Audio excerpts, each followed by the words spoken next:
La voz de los protagonistas. Contacto telefónico.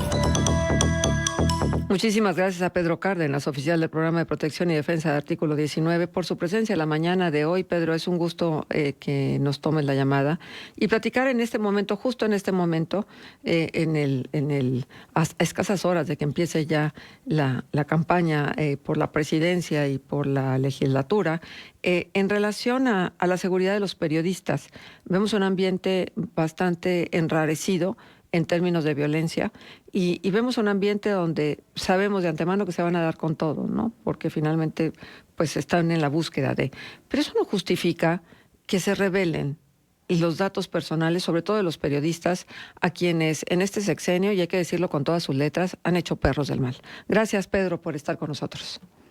No, al contrario, muchísimas gracias a ustedes por el espacio para Artículo 19.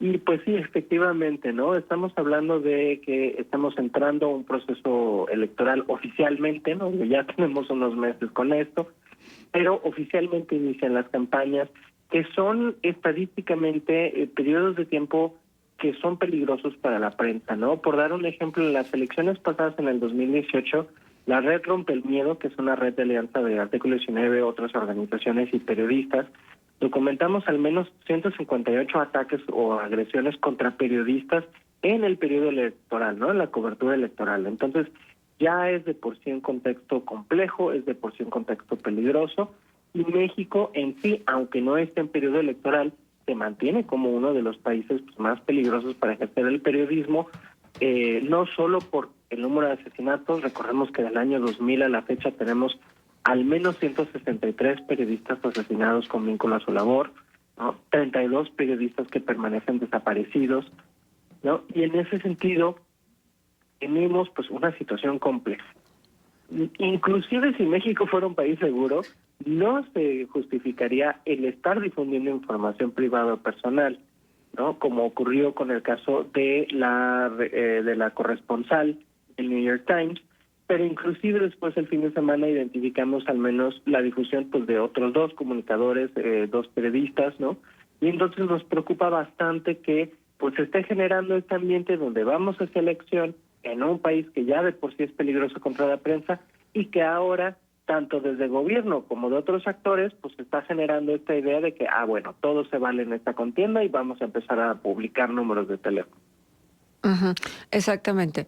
Ahora, citaba, hay reglamentos, hay leyes, hay un marco normativo en relación a los datos personales de cualquier persona, pero de los periodistas todavía más. Y luego, en cadena nacional, en una mañanera, revelar un número de teléfono de una periodista que le fue incómoda. ¿De qué estamos hablando? O sea, ¿ya no hay límite? Pues esa es la gran preocupación, ¿no? Porque por un lado, cuando difunde Presidencia el número del New York Times el jueves, ¿no? Pues siempre uno puede decir, a lo mejor fue un error, no lo deben de haber hecho, ¿no? Pero el problema es que el viernes la Presidencia responde, y también el lunes lo volvió a hacer, ¿no? Diciendo pues que sí, que lo volvería a hacer, que su dignidad, que la autoridad moral y la autoridad política están sobre las leyes, ¿no? Que no es cierto, ¿no? Y nos está diciendo prácticamente pues, que la Presidencia está sobre la ley.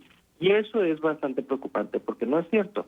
En un proceso democrático, en un proceso electoral como el que vamos a vivir ahora, seleccionamos a quién va a continuar la presidencia, pero no le estamos otorgando ningún poder sobre la ley, le estamos otorgando poder de generación de políticas públicas. Y preocupa que las mismas autoridades, quienes deben de proteger a todas y todos los ciudadanos, sean las que nos estén diciendo con este mensaje de: si tú estás siendo crítico, si tú vas a publicar algo que no quiero, si tú vas a cuestionarme, yo puedo sacar los datos públicos tuyos en cualquier momento. Y recordemos que no es la primera vez que lo hace, ¿no? Ha ocurrido cuando ha difundido presunta información de ingresos de otros periodistas.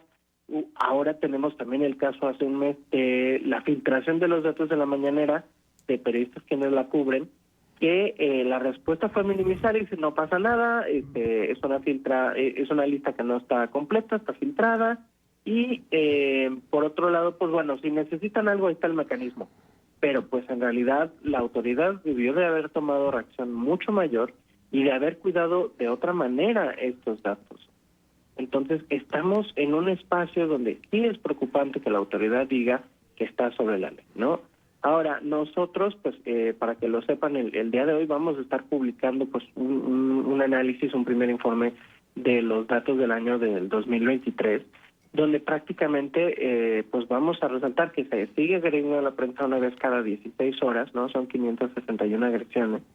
Y eso pues sí preocupa de sobremanera, porque estamos hablando de que la prensa sigue con una situación de violencia continua.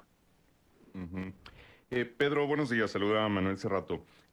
Pues ya sabemos, ustedes lo han venido documentando, que lamentablemente esto de que México es un país peligroso para el ejercicio del periodismo tiene muchísimos años.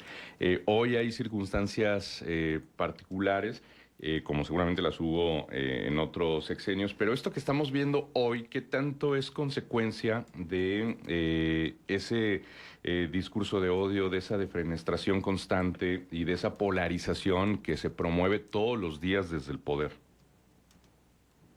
Nosotros efectivamente hemos reportado un efecto cascada, ¿no? Ujú. Es decir, hay dos preocupaciones. La primera, que pues, como presidencia continúa todos los días prácticamente mencionando a la prensa como el adversario, como el enemigo, como contrario a la 4T, pues se genera este ambiente. Pero por otro lado existe este efecto cascada donde ahora las autoridades estatales lo dicen, actores privados lo dicen, ¿no? Entonces, tenemos casos documentados el año pasado donde inclusive en protestas están periodistas cubriendo nada más y de repente los ven los manifestantes y le dicen, mira, prensa vendida, chayotera, y los empiezan a agredir. Ujú. Entonces, el discurso salta, ¿no?, a situaciones de violencia física. Y es preocupante porque entonces se empieza a justificar esta situación de que, pues, ¿qué le pasó al periodista? No, pues que lo intentaron matar, que lo mataron, que lo desaparecieron. Seguro estaba en algo. Seguro Sí, le estaba pagando a alguien, ¿no? Estaba siendo crítico, seguro está pagado. Y ya, por ejemplo, con el proceso electoral, los partidos tienen ese discurso también, ¿no? Vemos que el equipo de Xóchitl ya califica como ataques ciertos contactos de periodistas, quienes la cuestionan, y por otro lado, pues ya sabemos que Morena sigue diciendo que los que le critican son del PAN, ¿no? Entonces, en ese sentido ya la prensa en ningún momento puede preguntar nada porque total siempre está vendida, ¿no? Entonces, ¿en qué mundo nos encontramos donde ya preguntar significa que alguien te está pagando? Claro. Sí, exactamente. Y el problema es eso, que permea luego esto en la sociedad.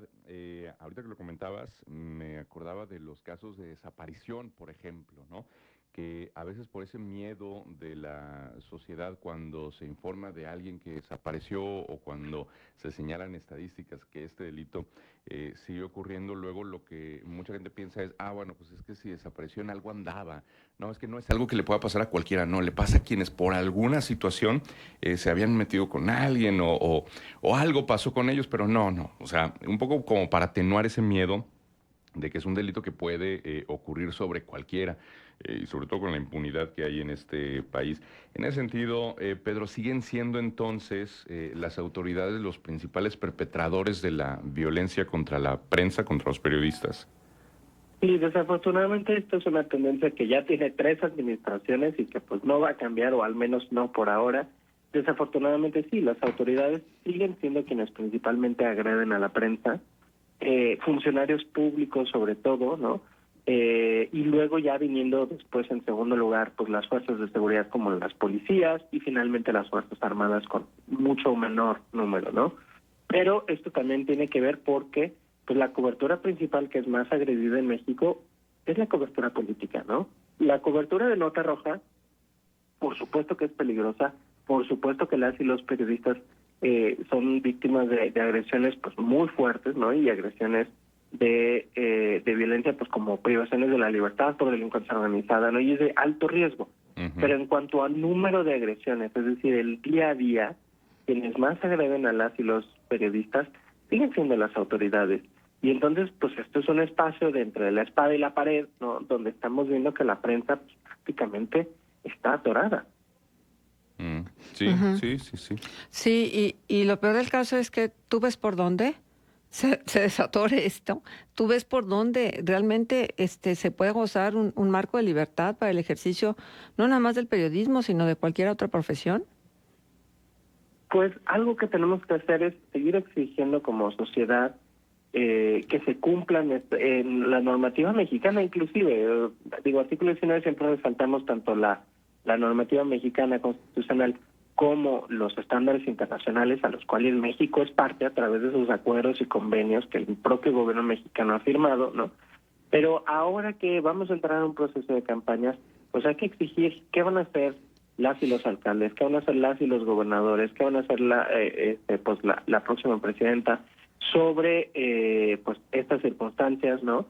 En donde pues vemos claramente que tienen que proponer algo, y entonces hay que exigir como sociedad, porque estamos dando nada más a la prensa pues que se intente proteger sola, pero así no va a funcionar. Creo que la sociedad tenemos que reaccionar y decir, a ver, ¿por qué se está agrediendo a la prensa? Pues es para silenciar, porque no quieren que yo, ciudadano o ciudadana, me entere de información. A fin de cuentas hay que pensar en todo lo que nos enteramos gracias al trabajo que hacen ustedes como periodistas y decir, oye, pues claro, si están silenciando a este periodista, además de afectar sus propios derechos, están afectando los míos como ciudadana y como ciudadana, porque yo ya no me entero de nada. Y eso es lo que quieren, ¿no? Entonces hay que recordar que los derechos que están afectando también son los míos, y hay que exigir, oye, tú como candidato hay que preguntarle, ¿qué vas a proponer para este tema? Ujú. No hace mucho también hubo ahí una filtración de datos muy importante de los periodistas que cubrían la fuente de la mañanera, ¿no? Esto que se reveló que se conocieron los datos personales como el número de pasaporte, identificaciones, creo que hasta el RFC iba ahí metido en los Sí. datos que se dieron a conocer de 263 periodistas que cubrían la fuente presidencial. A ver, eso también sería objeto de algo legal, es decir, ¿cómo es posible que un gobierno no tome las medidas de seguridad para proteger esos datos? Insistimos, son datos personales. En eso también tendría que haber reclamo. Absolutamente. Hay que recordar que existe en México la Ley General en posesión de datos personales, de datos personales en posesión de sujetos obligados. Perdón, el nombre es muy largo. Sí. Pero esta ley lo que identifica es cuando tú llenas algún formulario, cuando tú das información conscientemente a cualquier autoridad, no solo a las federales, esta autoridad tiene una responsabilidad de cuidarlos, una responsabilidad de protegerlos.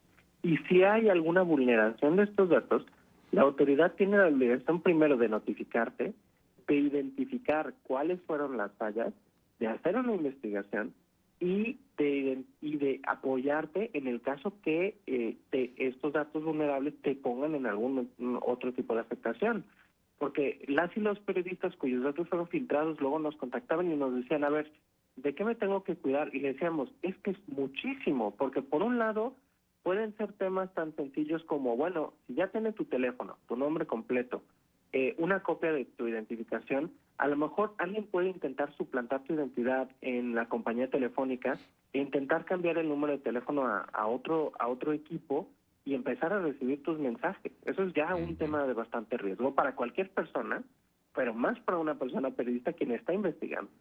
Luego, inclusive, como vienen datos como el CURP, como el RFC, datos de identificaciones y demás, pues inclusive alguien pudiera intentar pedir un crédito bancario, ¿no? De cualquier persona, suplantar su identidad. Entonces, no es nada más un tema de protección física. La autoridad tiene que pensar en protección de sus identificaciones, protección física, protección digital, y pues todo el impacto de decir, oye, inclusive nuestras credenciales en el INE viene la dirección, ¿no? Entonces, hay un tema también de posibilidad de seguimiento de situaciones en sus casas. Pues sí.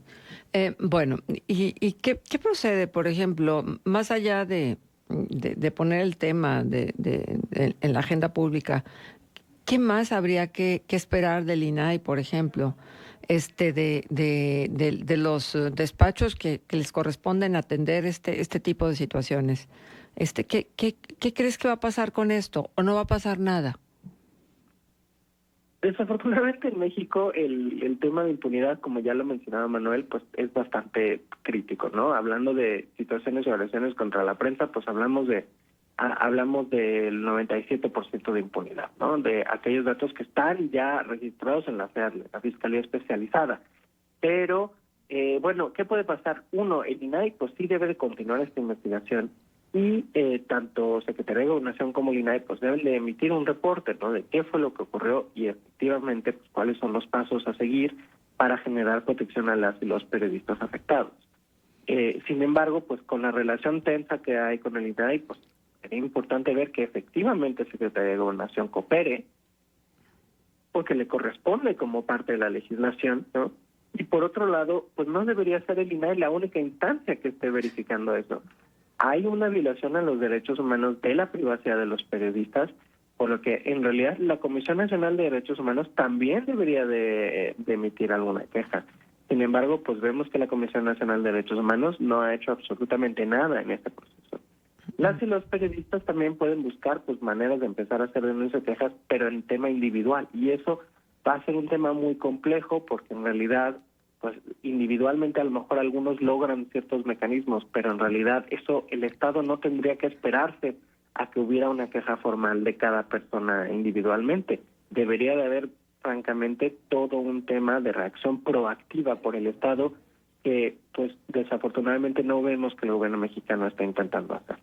Bien, bueno, pues nada más atentos al tema y vamos a ver qué es lo que ocurre con esto, pero ciertamente que hay una impunidad total y hay un blanco que el presidente ha venido pues atacando con mucha precisión, pero además también con mucha constancia, que es el ataque a los periodistas. Bueno, pues muchísimas gracias, Pedro. Siempre un gusto tenerte aquí, agradeciendo esta comunicación. No, al contrario, gracias a ustedes por el espacio y un saludo a la audiencia. Gracias. Gracias, Pedro. Hasta luego, Pedro.